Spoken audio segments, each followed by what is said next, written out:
A starving cub is stranded on a piece of ice, growing smaller by the second.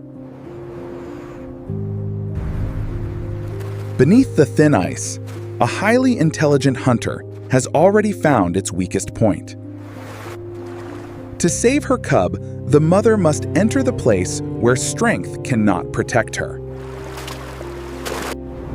3 days earlier, this mother still believed the ice could provide enough food. But every failed hunt drained the energy she could never afford to lose.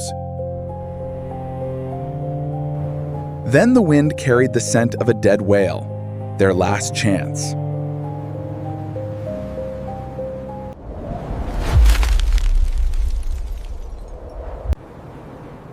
The cub searched wherever hunger led it, but the frozen coast offered nothing it could eat. Even the hidden shelters beneath the snow had already been abandoned. After days without food, every step was consuming energy the cub could no longer replace. Then the mother found the first trace of blood carried across the ice. A stranded whale could feed them for days if they could reach it. But the shortest route crossed water already controlled by another family of hunters. The mother chose the longer route, where thicker ice appeared to offer a safer path.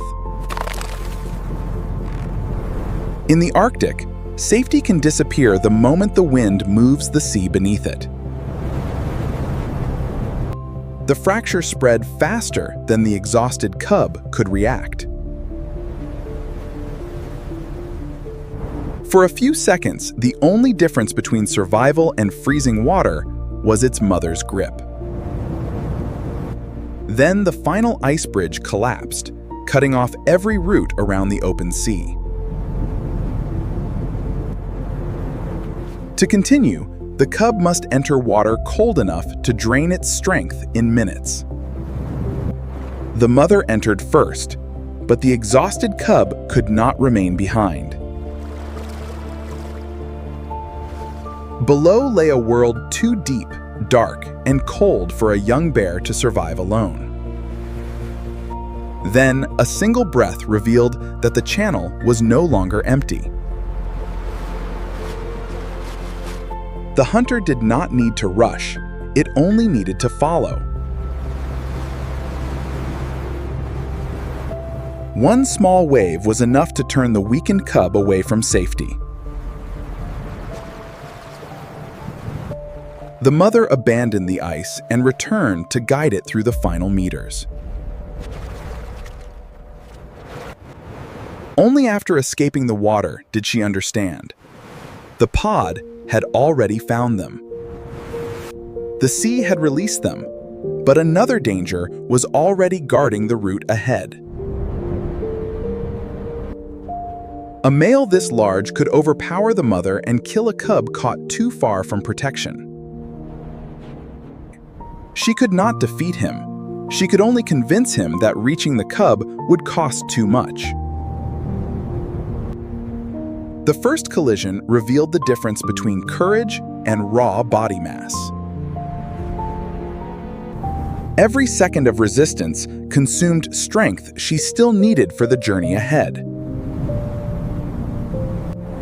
So the mother abandoned the safe path, choosing the thin ice the larger male could not follow. Thin ice protected them from the male, but pushed them beside the hunters waiting in the water. The pod no longer followed from a distance. It matched every movement along the ice. Beneath the surface, the hunters changed formation and turned toward the weakened floe. Then the water became still, the silence before a coordinated strike.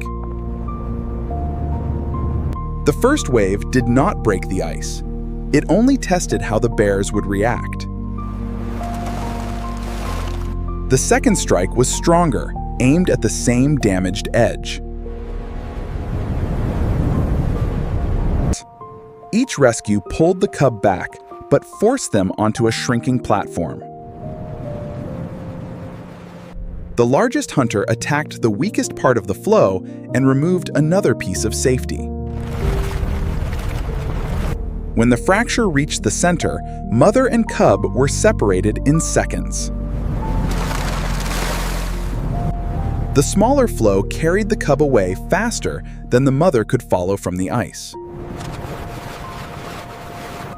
The pod surrounded the weakest target and closed every route back to safety.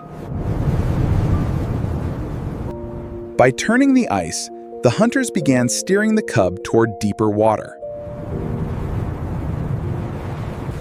One more wave nearly pulled it from the only surface keeping it alive.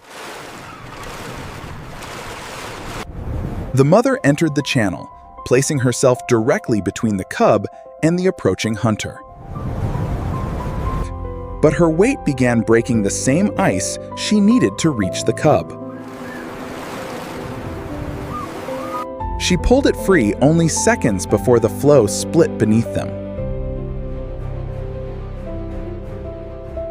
Together, they crossed the final meters and reached ice too thick for the pod to break. They had reached the carcass, but the largest bear on the ice had claimed it first.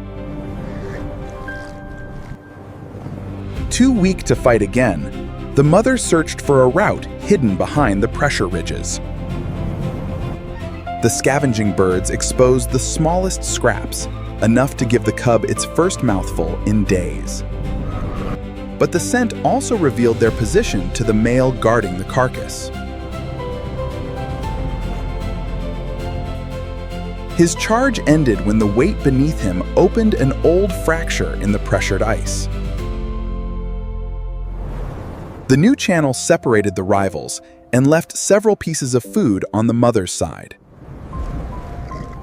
It was not the entire carcass, but for the starving cub, it was enough to survive another night.